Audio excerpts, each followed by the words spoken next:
প্রিয় শিক্ষার্থী বন্ধুরা, আসসালামু আলাইকুম ওয়া রাহমাতুল্লাহি ওয়া বারাকাতুহু। আশা করি তোমরা যে যেখানে আছো ভালো আছো, মনোযোগ দিয়ে পড়াশোনা করছো। আজকে ইংলিশ অ্যাডভাইস পরিবারের পক্ষ থেকে আরেকটি নতুন ক্লাসে সবাইকে স্বাগত। আজকে আমরা আরেকটি গুরুত্বপূর্ণ টপিক নিয়ে আলোচনা করব। শিক্ষার্থী বন্ধুরা, যারা আমাদের এই ক্লাসে নতুন তাদের জন্য একটু ছোট্ট করে আমি বলতে চাই, আমাদের সকল আয়োজন এসএসসি, এইচএসসি, অনার্স ডিগ্রি 7 কলেজের শিক্ষার্থীদের একাডেমিক যে এক্সামগুলো আছে তার জন্য আমরা সাজিয়ে থাকি। যারা ঘরে বসেই প্রিপারেশন নিতে চাও, যারা ঘরে বসেই কোনো টিচারের কাছে না গিয়েই শুধুমাত্র আমাদের ক্লাসগুলো দেখেই এসএসসি, এইচএসসি, আলিম, দাখিল, ফাজিল কিংবা অনার্স 7 কলেজের এই ক্লাসগুলো একাডেমিক ইংলিশগুলোকে আমরা সলভ করব ইনশাআল্লাহ। শুধু তোমরা আমাদের সাথে থাকবে, আমাদের ক্লাসগুলো নিয়মিত দেখবে এবং আমাদের হোমওয়ার্ক, আমাদের কাজগুলো, আমাদের পরামর্শগুলো ফলো করবে। সো শিক্ষার্থী বন্ধুরা, আমরা আজকের ইম্পর্টেন্ট যে ক্লাসটি আলোচনা করছি সেটি হলো রাইট ফর্ম অফ ভার্বস। আমরা লাস্ট দুটি ক্লাসে আমরা 20টি ইম্পর্টেন্ট সেন্টেন্স বা 20টি ইম্পর্টেন্ট প্রশ্ন নিয়ে কথা বলেছি। আজকে লাস্ট 10টি প্রশ্ন নিয়ে কথা বলবো, যেগুলো বারবার সকল পরীক্ষায়, সকল শ্রেণীর পরীক্ষায় আমরা পেয়ে থাকি। প্রশ্নগুলো কি, কেন হয়েছে, কি উত্তর হবে এবং কেন হবে, এটি মূলত ইম্পর্টেন্ট। আমরা যদি কোনো কিছু বুঝে পড়ি তাহলে সেটি অবশ্যই লঙ্গার লাস্টিং। এই জন্য আমাদের পরামর্শ হচ্ছে, আমি যা কিছু পড়ব তা যেন অবশ্যই বুঝে পড়ি। শুধু মুখস্থ নির্ভর পড়া আমাদের কোনোভাবেই হেল্প করবে না। সো শিক্ষার্থী বন্ধুরা, এই যে আজকে 10টি প্রশ্ন আমরা সাজিয়েছি, যেমন English speak all over the world. So প্রথম ভার্বটি হচ্ছে স্পিক। শিক্ষার্থী বন্ধুরা, আমরা জানি স্পিক, যেমন I speak English, I speak Bangla, আমি কথা বলি। বাট এখানে প্রশ্ন হচ্ছে English speak all over the world. English কি সারা বিশ্বে বা সারা পৃথিবীতে কথা বলে? Is it logical? No, English কথা বলতে পারে না। সুতরাং ইংলিশ ব্যবহার করা হয়, এই যে সাবজেক্টটি আছে এই সাবজেক্টটি অ্যাক্টিভ নয়, এখানে এই সাবজেক্টটি এখানে ডুয়ার নয়, এই সাবজেক্টটি এখানে কাজ করছে না বা অ্যাকশন পারফর্ম করছে না। এই বিষয়ে আমরা ডিটেইলস আলোচনা করেছি আমাদের আগের ক্লাসগুলোতে, লিঙ্ক থাকছে নিচে, তোমরা অবশ্যই ডেসক্রিপশন বক্সে জানতে চাইলে তোমরা দেখে নেবে। সো এটি প্যাসিভ ভার্ব। সুতরাং আনসারটা হচ্ছে English is spoken. English is spoken all over the world. 2 number প্রশ্ন হচ্ছে, would you mind have a cup of tea? আপনি কি এক কাপ চা খেতে কিছু মনে করবেন? মোস্ট পোলাইটলি আমাদের কোনো অনারেবল পার্সনকে যখন আমরা চায়ের বা কোনো কাজের অফার করব, তখন এটি অনুরোধমূলক একটি প্রশ্নবোধক সেন্টেন্স, সেটি হচ্ছে উড ইউ মাইন্ড। যখনই আমরা কোনো বাক্যে উড ইউ মাইন্ড পাবো তখন ভার্বের সাথে কি হবে? আইএনজি লাগাতে হবে। সুতরাং আনসারটি হচ্ছে having. Would you mind having a cup of tea? Number 3, the train leave before the guests come. এখানে আমি দুটো প্রশ্ন রেখেছি।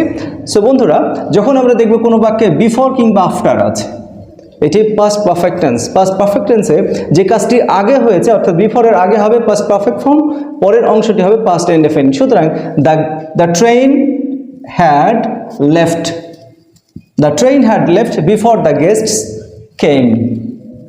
গেস্ট আসার আগে ট্রেনটি কি হয়েছিল? চলে গিয়েছিল। Why you not attend the meeting yesterday? বন্ধুরা, এখানে আছে ইয়েস্টারডে, সুতরাং আমরা এই বাক্যে বুঝতে পারছি এটি পাস্ট টেন্সে যাবে। বাট এই শুরুতে যেটি বলা হচ্ছে নট অ্যাটেন্ড, আমরা জানি পাস্ট ইনডেফিনিট টেন্সে যখন আমি গতকালকে কলেজে যাইনি, I didn't go to college, I didn't go, I didn't attend my classes yesterday. Didn't negative করার জন্য, সো এখানে হবে did not attend. Why did you, এখানে সাবজেক্টটা দিয়ে দেবো আমরা, why did you not attend the meeting yesterday? Number 5, he works hard so that he succeed in life. So শিক্ষার্থী বন্ধুরা, যদি কোনো বাক্যে আমরা পেয়ে থাকি so that কিংবা so, সেক্ষেত্রে আমরা জানি সাবজেক্টের পরে can plus verb, so that he can succeed in life. Number 6, he went to market with a view to। আমরা যখনই কোনো বাক্যে view to শব্দটি পাবো, view to কোনো কারণে, সেক্ষেত্রে ভার্বের সাথে অবশ্যই আইএনজি লাগাতে হবে। with a view to buying, he went to market with a view to buying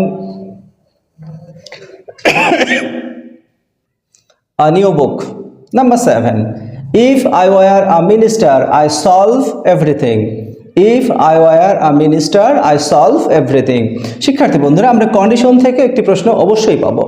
SSC HSC যে কোনো ক্লাসে রাইট ফর্ম ভার্বস যখন আমরা সলভ করব তখন আমরা ইফ যুক্ত বাক্য অর্থাৎ কন্ডিশনাল থেকে আমরা কিছু বাক্য প্রশ্ন অবশ্যই পাবো।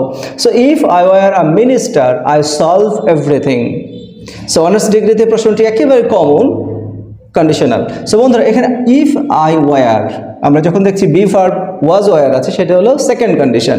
সুতরাং সাবজেক্টের কীভাবে সলভ করবো আমরা, যেটা if I are a minister I would solve. If I were a minister, I would solve everything. Number 8, I wish. So যখনই ইমাজিনেশন থাকবে I wish I were a poet. So যেখানে আমরা I wish পাবো I were a poet be verb থাকলে। He punished yesterday for his dishonesty. শিক্ষার্থী বন্ধু আমরা জানি পানিশ মানে কাউকে শাস্তি দেয়া, বাট পানিশ মানে কিন্তু শাস্তি পাওয়াও বোঝায়। সো আই অ্যাম পানিশড অথবা আই ওয়াজ পানিশড, আমি শাস্তি পাই কিংবা শাস্তি পেয়েছিলাম, ওকে। অথবা আই পানিশড, আমি শাস্তি দিয়েছিলাম। সো পানিশ শব্দটি বোঝায় শাস্তি দেওয়া কিংবা শাস্তি পাওয়া, দুটো দিয়ে বোঝাবে। সো এটি প্যাসিভ ভার্ব। খেয়াল করে দেখো ইয়েস্টারডে আছে এখানে, ইয়েস্টারডে থাকার জন্য এটি past tense, definitely it's a past tense. So but কিন্তু হি পানিশ ফর ডিসঅনেস্টি, যেহেতু বোঝানো হচ্ছে, সুতরাং সে তার অসততার জন্য কি পেয়েছিল, শাস্তি পেয়েছিল। তাহলে হি ওয়াজ পানিশড। আমরা যে রুলসগুলো নিয়ে কথা বলছি এগুলো নিয়ে যদি কারো আরও প্রশ্ন থাকে, যদি আমাদের এই সংক্ষিপ্ত আলোচনা, যেহেতু আমাদের এই অনলাইন কন্টেন্টগুলো খুবই আমাদের জন্য চ্যালেঞ্জিং, অল্প সময়ের মধ্যে অল্প কথার মধ্যে কয়েক মিনিট কিংবা সেকেন্ডের মধ্যে আমাদেরকে কমপ্লিট করতে হয়।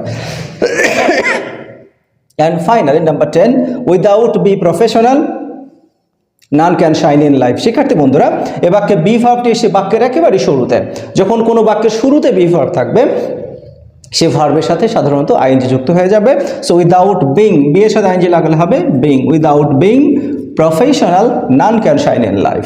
সো লাস্ট 30 পার্টের লাস্ট 10 প্রশ্নটি আমরা কথা বললাম।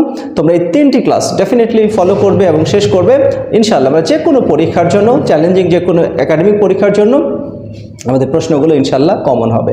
Thank you for watching this class.